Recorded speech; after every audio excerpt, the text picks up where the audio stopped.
अगर हम कर्जे में डूब गए हैं तो बहुत ज़्यादा चिंतित रहते हैं। अच्छा, उस व्यक्ति को देखिएगा जो व्यक्ति कर्जे में डूबा हो, जिसके सिर पर कर्जा का भार हो, वो चाहे कितना भी कोशिश करे वो अत्यंत खुश नहीं रह सकता। खुश रहने की कोशिश भी करता है तो अगर महीने में एक बार किस्त चुकाने का टाइम आए तो उसको बड़ा दुख होता है। पैसों की कमी हो, पैसों की तंगी हो, तो ऐसे में व्यक्ति अत्यंत परेशान हो जाता है, वह अत्यंत दुखी हो जाता है। अगर आप कर्जे में डूब गए, अगर ऐसा करते हैं, लाखों करोड़ों के कर्जे भी बहुत आसानी से उतरेगा और आपको पता भी नहीं चलेगा। तो आपको क्या करना है? अगर आप कर्जे में डूब गए, परेशान हो रहे हैं, बहुत मेहनत करने पर भी, बहुत प्रयास करने पर भी कर्जा से आपको मुक्ति नहीं मिल रहा है, तो आप अवश्य ही प्रतिदिन ऋण मोचक मंगल स्तोत्र का पाठ करिएगा।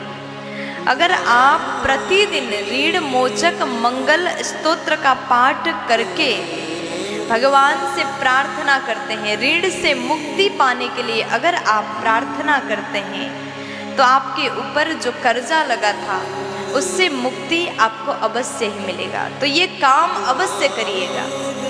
दूसरे नंबर में मैं आपसे निवेदन करूं, अगर आप हर महीने कर्जा चुकाते हैं, किस्त भरते हैं, तो किस्त भरने का दिन आप शुक्ल पक्ष के मंगलवार को फिक्स करिएगा।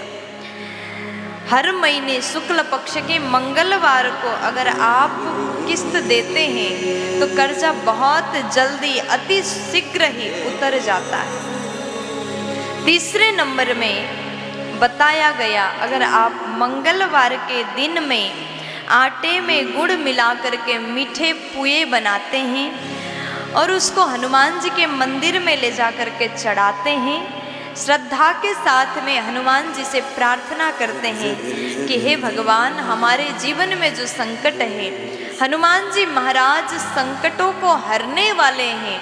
आपके जीवन में बड़े बड़े संकट क्यों ना आए, हनुमंत लाल के चरणों में जाकर के प्रार्थना करिए, शरण में जाइए, तो हनुमंत लाल जीवन के समस्त दुख परेशानी को यूं ही खत्म कर देते हैं। मंगलवार के दिन में अवश्य ये काम, आटे में गुड़ मिलाकर के मीठे पुए बना लें, हनुमान जी के मंदिर में आप जाकर के चढ़ाएं। कितना भी बड़ा कर्जा का भार हो, बहुत जल्दी, अति शीघ्र ही उतर जाएगा।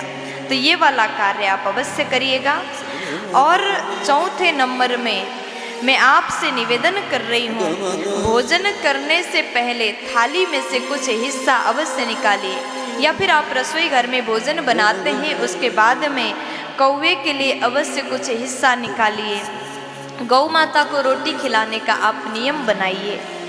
अगर आप पशु पक्षी को भी आहार कराने की नियम करते हैं तो आप ऋण से मुक्त हो जाएंगे।